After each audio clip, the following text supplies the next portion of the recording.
Visakha Simhadri Appanna Chandanotsavam టికెట్లకు full demand ఏర్పడింది.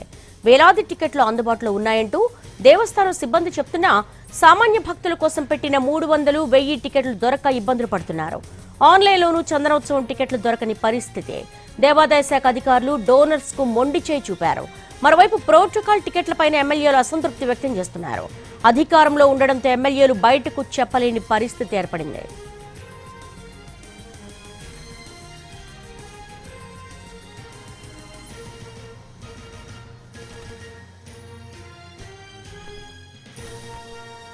Visakha Simhadri Appanna Chandanotsavam టికెట్లకు full demand ఏర్పడింది. వేలాది టికెట్లు అందుబాటులో ఉన్నాయంటూ దేవస్థానం సిబ్బంది చెప్తున్నా సామాన్య భక్తుల కోసం పెట్టినటువంటి టికెట్లు దొరక్క ఇబ్బందులు పడుతున్నారు. దీనికి సంబంధించి మోర్ డీటెయిల్స్ మా ప్రతినిధి రవిచంద్రన్ అడిగి తెలుసుకుందాం. రవిచంద్ర, 300, 1000 టికెట్ల షార్టేజ్ ఎందుకు వచ్చింది? ఏడాదికి ఒకసారి జరిగే సింహాచలం వరాహలక్ష్మీ నరసింహస్వామి నిజరూప దర్శనానికి సంబంధించిన టికెట్ల విషయంలో కొంత గందరగోళ పరిస్థితి ఉంది. 14,000కు పైగా టికెట్లను ముద్రించినట్టుగా అధికారులు చెప్తున్నప్పటికీ కూడా ఆన్లైన్ లో పూర్తి స్థాయిలో అందుబాటులో లేవన్న ఆందోళన భక్తుల నుంచి వస్తోంది.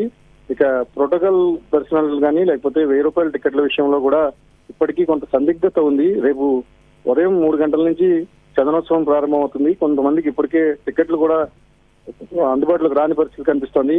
దీంతో భక్తులంతా కూడా టికెట్లు దొరుకుతాయా లేదా అన్న ఉత్కంఠతో ఎదురు చూస్తున్నారు. ఓవరాల్ గా ఈసారి సింహాచలం చందనోత్సవానికి విస్తృతమైన ఏర్పాట్లు చేశారు. గతంతో పోలిస్తే ఈసారి భారీ ఏర్పాట్లు చేసినప్పటికీ టికెట్ల దగ్గర కొంత కన్ఫ్యూజన్ అయితే నడుస్తోంది.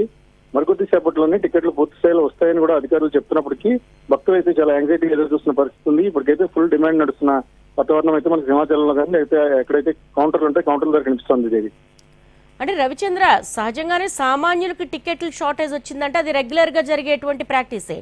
కానీ ఇక్కడ ప్రోటోకాల్ టికెట్ల పైన కూడా కొంత అసంతృప్తి వ్యక్తం చేస్తున్నారు ఎమ్మెల్యేలు అంటున్నారు. ఖచ్చితంగా అంటే ఈసారి ప్రోటోకాల్ విషయంలో చాలా క్లియర్ కట్ డైరెక్షన్స్ అయితే ఉన్నాయి.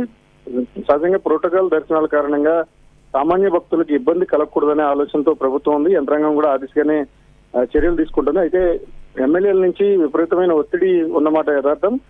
సింహాచలం చందనోత్సవం ఏడాదికి ఒకసారి జరుగుతుంది కాబట్టి ఉత్తరాంధ్ర ప్రాంతంతో పాటు ఇతర ఎమ్మెల్యేలు కూడా చందనోత్సవం టికెట్ల కోసం లేకపోతే ప్రోటోకాల్ టికెట్ల కోసం ఎదురు చూస్తున్న పరిస్థితి ఉంది. కానీ ఈసారి సామాన్య భక్తులకే ప్రయారిటీనిస్తూ గవర్నమెంట్ కొంత ప్రోటోకాల్ టికెట్ల విషయంలో రిస్ట్రిక్షన్స్ అయితే మెయింటైన్ చేస్తోంది.